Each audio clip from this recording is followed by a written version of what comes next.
দেখাবো বেগুন দিয়ে ইলিশ মাছের ঝোল। দেখো আমি এইভাবে বেগুনগুলোকে দুফালা করে কেটে নিয়েছি। তো এই সব কটা বেগুনই আমি কাটবো। আর এর আগের দিনকে তো তোমাদেরকে দেখিয়েছিলাম সর্ষে বাটা দিয়ে বেগুনের ঝোল ইলিশ দিয়ে।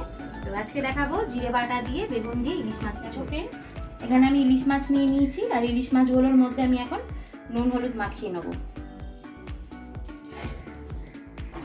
আমি এখন এগুলোকে ভালো করে নুন হলুদ মাখিয়ে নেব। দেখো আমি বেশ ভালো করে নুন হলুদ মাখিয়ে নিয়েছি। তো এবার রেসিপিটা দেখাবো তোমাদের। এখানে কড়া গরম হয়ে গেছে, এটার মধ্যে আমি এখন দিয়ে দিচ্ছি সর্ষের তেল, মাছগুলো ফ্রাই করে নেব। তো দেখো ফ্রেন্ডস, এখানে আমি নিয়ে নিয়েছি কালো জিরেটা ফোড়ন দিয়ে দিলাম। এবার আমি যে কেটে রাখা বেগুনগুলো রেখেছিলাম সেগুলো আমি ভেজে নেব এই তেলটার মধ্যেই। দিয়ে দেবো দিচ্ছি পরিমাণ মতো নুন আর দিচ্ছি হলুদ। এবার এটাকে আমি হালকা ফ্রাই করে নেব। আমি এখানে নিয়ে নিয়েছি জিরে আর এখানে নিয়েছি বেশ কিছু কাঁচা লঙ্কা। তোমরা ঝাল অনুযায়ী লঙ্কা নিয়ে নেবে। তো এটা আমি একসাথে পেস্ট করব। এখানে দেখো আমার কিন্তু বেগুনটা ফ্রাই হয়ে গেছে। এর মধ্যে আমি এবার দিয়ে দেবো জল।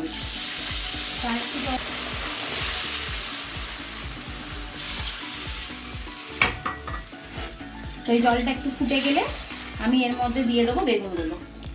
দেখো জলটা কিন্তু আমার ফুটে গেছে। এবার আমি একটা একটা করে ইলিশ মাছ এর মধ্যে দিয়ে দেবো। তো আমি আগেই বলেছি তোমাদেরকে যে মাছটা কিন্তু আমি ফ্রাই করব না, এরকমভাবে কাঁচা মাছই রান্না করব। আর তোমরাও বাড়িতে এটা একবার ট্রাই করে দেখো, খুব ভালো হয়। আগে তোমাদেরকে দেখিয়েছি সর্ষে বাটা দিয়ে এরকমভাবেই কাঁচা মাছের রান্না। তো আজকে আমি যেটা করব সেটা হচ্ছে জিরে বাটা দিয়ে। এরকমভাবে আমি প্রত্যেকটা মাছই ছেড়ে নেব। এইরকমভাবেই আমি এখন এটা হতে দেবো। তো আমি আবার চাপাটা খুলছি।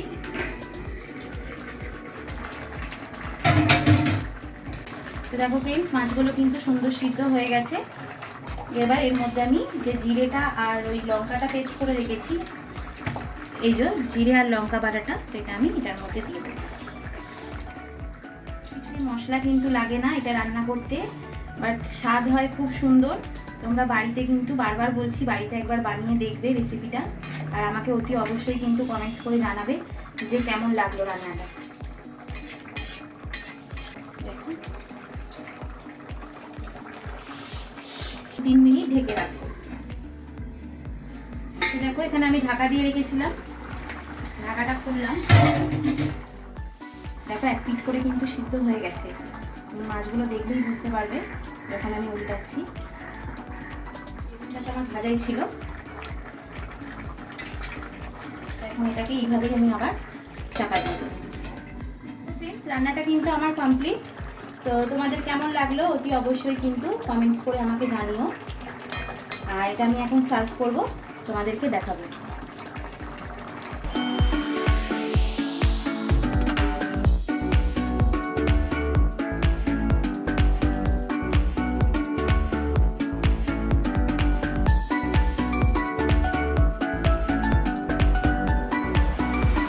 ফ্রেন্ডস, তোমাদের দাদা তো খেতে বসে গেছে। খেয়ে বলো কেমন লাগলো। তোমরা তো অনেক ধরনের ইলিশ রান্না খেয়েছো, এবার এরকম রান্না করে এই রেসিপিটা তুমি খেয়ে দেখো, কত দারুণ লাগবে। আশা করি ভালোই লাগবে। তো তোমরা এরকমভাবে বানিয়ে দেখো বাড়িতে, আশা করি তোমাদেরও খুব ভালো লাগবে। তো এই অবধি আজকে আমি ভিডিওটা শেষ করি।